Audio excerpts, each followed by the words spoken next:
कि नरेंद्र हूँ यारो, ना घर है ना ठिकाना, मुझे चलते जाना है, बस चलते जाना।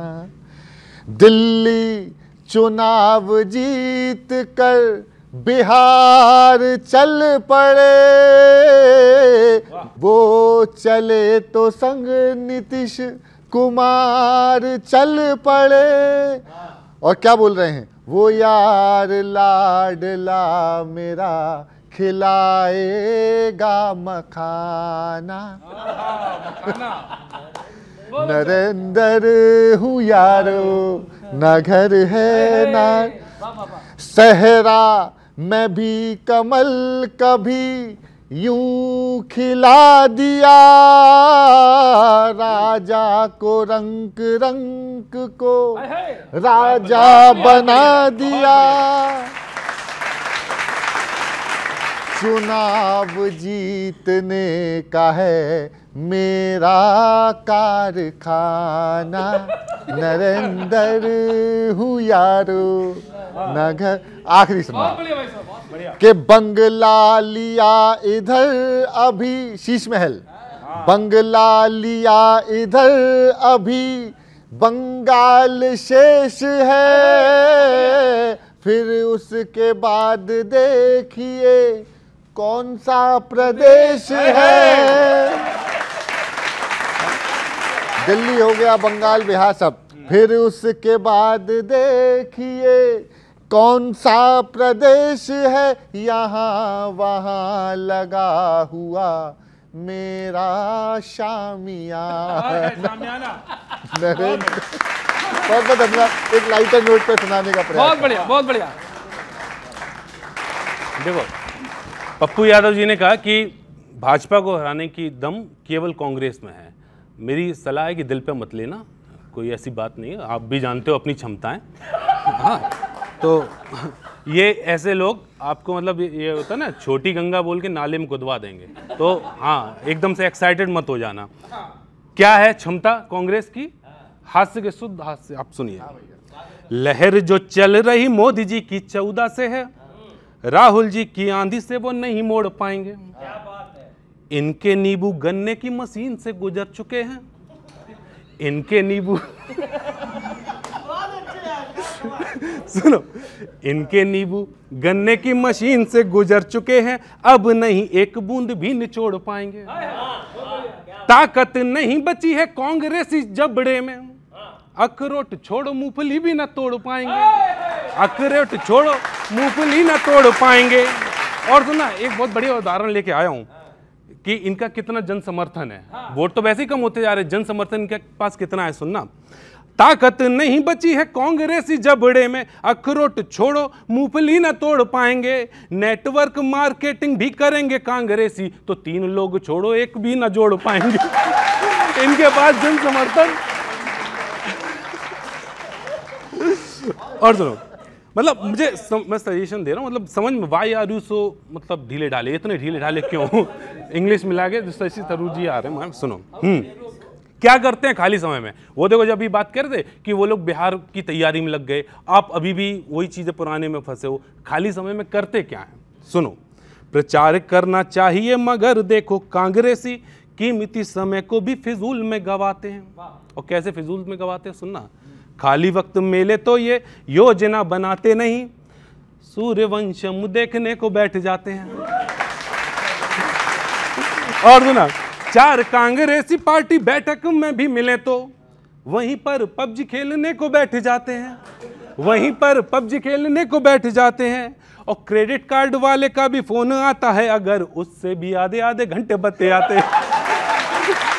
कांग्रेस पे ध्यान दीजिए। अब इलेक्शन में फोकस करिए। और एक मेरी चिंता का क्षण, बहुत ज्यादा चिंता मुझे, कि सोए सोए रहते हो, खोए खोए रहते हो, आ गए चुनाव हैं बताना पड़ता है क्यों, आ गए चुनाव हैं बताना पड़ता है क्यों।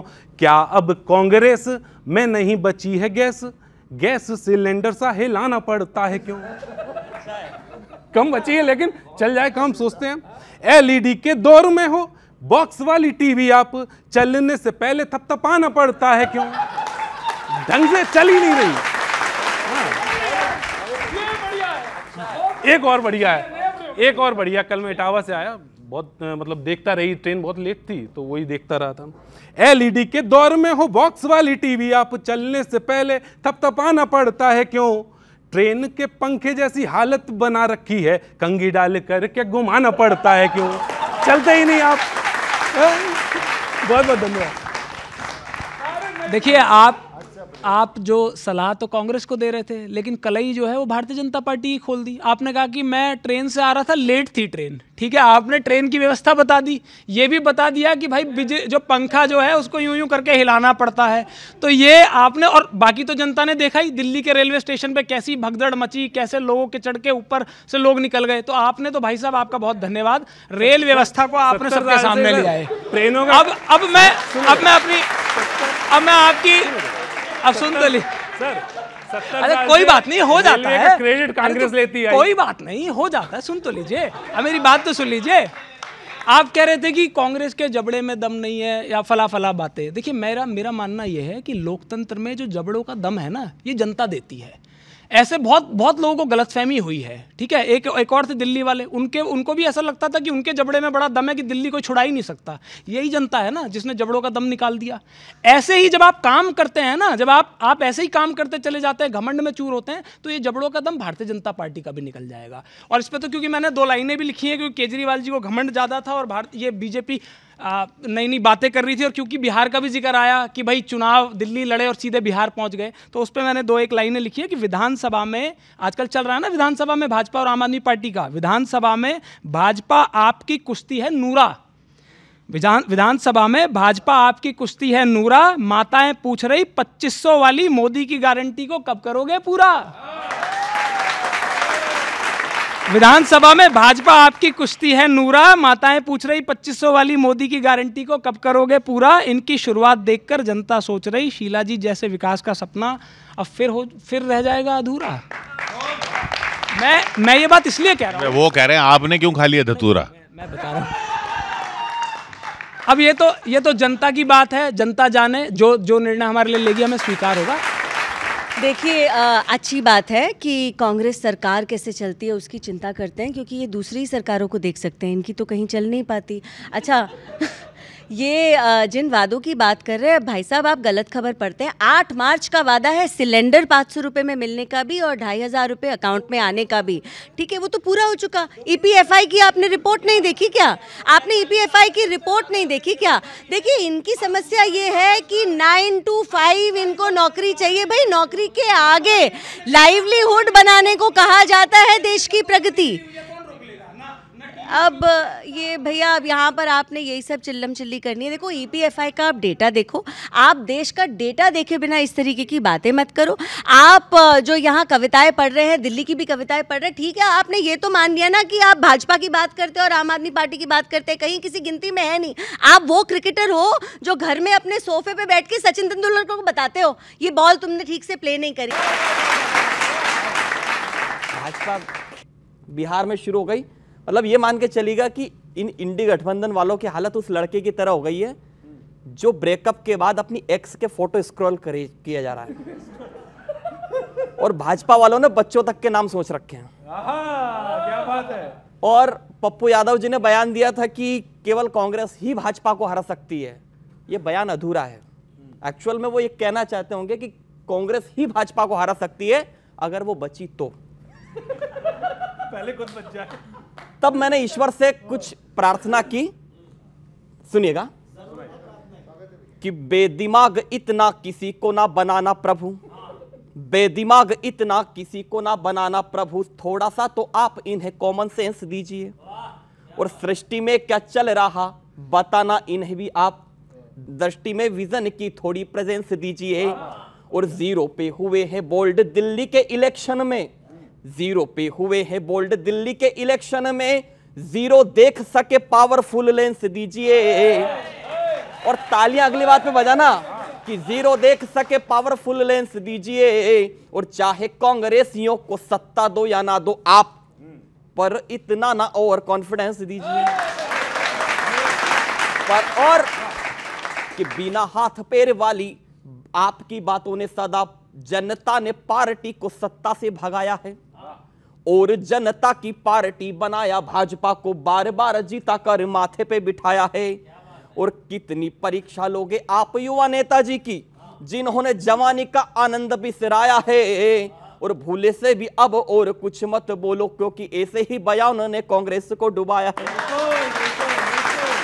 और आखिरी जो परम सत्य है, आप लेके जाना अपने पार्टी के नेताओं को, सुनाना, बिहार इलेक्शन आ रहा है कि माना दिल्ली वाली हार का है दुख ज्यादा, किंतु तभी तो ये बयान आ रहा है ना, माना दिल्ली वाली हार का है दुख ज्यादा, किंतु इंडिया ने इंडिया को मिलके हराया है। वो गठबंधन कि इंडिया ने इंडिया को मिलके हराया है।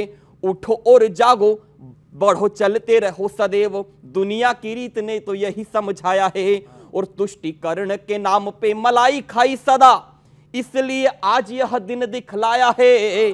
और इतिहास गवाह है, देख लेना सारे तथ्य, कटप्पा ने ही तो बाहुबली मरवाया है, कटप्पा ने तो ही बाहुबली मरवाया है। नहीं, पर यहाँ तो पक्का है ना, नीतीश जी बनेंगे अगली बार भी सीएम। देखिए, चुनाव जब हम जीत लेंगे तब बताएंगे, हर चुनाव की तरह। ये क्या है कि हमारे सीएम कौन बनेंगे एनडीए में, इसकी चिंता सबको क्यों लगाई रहती है, कितनी ज़्यादा चिंता सब लोग करते हैं। बन रहे हैं क्या? मैं यही बोल रही हूँ, देखो महाराष्ट्र में भी सब लोग इतनी आंख लड़ाकर बैठे हुए थे ये पूछने के लिए कि सीएम कौन बनेगा। हमने ये बोला एनडीए का सीएम बनेगा। अब जो सीएम बने हैं वो बहुत अच्छे तरीके से प्रदेश को चला रहे हैं। कोई इसमें बड़ी बात नहीं होती कि अगर कोई और पार्टी के सीएम बनते हैं, जैसे नीतीश जी हैं, एनपीपी के सीएम नागालैंड में हैं, वो हमारी अलायंस पार्टनर हैं। अब महाराष्ट्र में अब जाके फडणवीस जी बने हैं, पिछली बार नहीं बने थे। बात ये है कि लाडली जनता ही रहती है, तभी सारी की सारी जो प्लानिंग होती है वो जनता की ज़िंदगी बेहतर करने के लिए होती है। बजट्स की हम लोग बात कर रहे थे, आज उत्तर प्रदेश देश में सबसे बड़ी दूसरी इकोनॉमी बन चुकी है, जिसको बीमारू कहा जाता था कुछ समय पहले तक। अभी यहाँ पर जो हमारे बच्चे बैठे हैं उनको वो समय याद नहीं होगा, लेकिन बीमारू राज्य जो कहा जाता था, सबसे पहले बिहार यूपी का नाम आता था, वो आगे बढ़ गए। 8 लाख करोड़ से भी ज्यादा का बजट, सबसे बड़ा बजट उत्तर प्रदेश का इस बार दिया गया है। भाई अगर एक प्रदेश पैसा कमाता है, उस पैसे को उस प्रदेश को आगे बढ़ाने में निकालता है। आखिरी बात मैं ये कहना चाहूँगी, क्योंकि आखिरी बार ही अभी ये मेरा कमेंट का टाइम है। कोई भी चीज़ बनाने में ना समय लगता है। कांग्रेस को ना डिस्ट्रक्शन की राजनीति करनी आती है, कांग्रेस को चीज़ों को तोड़ना, खराब करना आता है। बहुत लंबे समय तक इन्होंने किया। तो वो एक बटन दबाओगे, एक इतनी लंबी 20 माले की बिल्डिंग 20 सेकंड में नीचे गिर जाएगी, लेकिन 20 माले की बिल्डिंग बनाने में समय लगता है। हम जब निर्माण का काम करते हैं ना, समय लगता है। ये अब मैं क्या कहूँ कि ये बात तो ठीक है कि निर्माण का काम कोई भी करेगा तो उसमें समय लगेगा, लेकिन मैं यही तो पूछ रहा हूँ कि आपने जो निर्माण किया हुआ है आप ही की सरकार में, वो आप ही की सरकार में ढहने लग गया है, तो हम सवाल तो उठाएंगे ही भाई। प्रगति मैदान के जो नीचे जो अंदर वाली टनल है 700 करोड़ के खर्चे से बनी थी। मतलब बन के लोगों ने इस्तेमाल करना भी शुरू नहीं हुआ, उसमें पानी भर गया, उसमें दरार आ गई। आपने एलएनटी से नोटिस दिया कि दरार कैसे आ गई, तो उल्टा एलएनटी ने आपको नोटिस थमा दिया कि मुझसे इस सामान से बनवाया, 600 करोड़ का मेरा नुकसान हुआ। उल्टा अथॉरिटीज़ को नोटिस थमा दिया गया। तो ये तो आपकी हकीकत है। खैर मैं ये कह रहा हूँ, क्योंकि बिहार की बात हो रही है, देखिए बड़ा अच्छा लगता है, मोदी जी गए, देश के प्रधानमंत्री है, जाना भी चाहिए। हमारा सवाल ये है कि जब वहाँ पे बीपीएससी के जो छात्र थे, जब उनको पुलिस दे लाठी करके उनकी चमड़ी निकाल रही थी, उनका कसूर इतना था कि वो रोजगार पे बात कर रहे थे, अपनी नौकरियों की बात कर रहे थे, अपने अधिकार की लड़ाई लड़ रहे थे, तब मोदी जी क्यों नहीं गए? आज क्या करने जा रहे हैं? अगर वो इतने भले थे, बिहार उनके दिल के इतने करीब है, तब कहते ना नौजवानों के दिल की बात कि भाई मैं इनके साथ खड़ा हूं, नरेंद्र मोदी की सरकार है देश में, गलत नहीं होगा इनके साथ। तब तो नहीं कहा। अभी बजट आया, हमारी बहन ने बजट का भी जिक्र किया। बजट आया, हमने देखा कि भाई पूरा का पूरा बजट जो है बिहार केंद्रित कर दिया, दिल्ली केंद्रित, बिहार केंद्रित। ऐसा नहीं है कि उनको बिहार की परवाह हो गई। उधर दिल्ली में चुनाव चल रहा था, 2 दिन बाद वोटिंग थी, तो दिल्ली को दिखा दिया कि भाई तुम्हारे लिए बजट है, और बिहार में अब चुनाव आने वाले, तो बिहार को दिखा दिया। मैं तो पूछना चाहता हूँ ना, 2014 की वो रैली थी जब प्रधानमंत्री नरेंद्र मोदी ने ऐसे हाथ करके कहा कि कितना चाहिए, 10,000 करोड़, 20,000 करोड़, 50,000 करोड़, ऐसे करके किया था। मतलब खराब लगा था, लेकिन किया था ऐसे ही करके। आज उस बात को 10 साल हो गए हैं, आपको 10 साल आप ही की सरकार थी, आप हर साल बजट बना रहे थे, एक बार भी याद नहीं आया कि वो मेरा वादा था मैं उसको पूरा कर दूं। लेकिन क्योंकि आज बिहार में चुनाव है तब आपने उसका पिटारा खोल दिया कि आप बिहार के लोग हो, मैं तुम्हारे लिए ये कर रहा हूं। देखिए मुझे लगता है कि अब जनता बहुत समझदार हो गई है, और खासकर नौजवान। ये बिहार की जनता है, आपको ऐसा जवाब देगी जो आपका घमंड है ना कि हम ऐसे कर देंगे और जैसे। अभी तक इतने साल समझदार नहीं थी जनता। देखिए जब आप पूरी तरीके से चीज़ों को समझने में टाइम लगता है। आप दिखा रहे हैं लोगों को नया सपना दिखा रहे हैं, बड़ी बड़ी बातें कर रहे हैं, लोगों को तो बताया ना बुलेट ट्रेन चाहिए। अब लोग कोई मना करेगा कि बुलेट ट्रेन नहीं चाहिए? सबने कहा चाहिए। 15 लाख चाहिए कि चाहिए। सबने कहा कि 2 करोड़ रोजगार चाहिए। अब ये जुमले जो हैं, जब ये वादे जब जुमले में बदले, वो कह रही निर्माण में टाइम लगता है, आप कह रहे हैं प्रमाण में टाइम लगता है। नहीं, मैं तो ये कह रहा हूँ कि भाई अगर कुछ किया है तो बता दीजिए ना। बुलेट ट्रेन हो तो दिखा दीजिए, स्मार्ट सिटी हो तो दिखा दीजिए।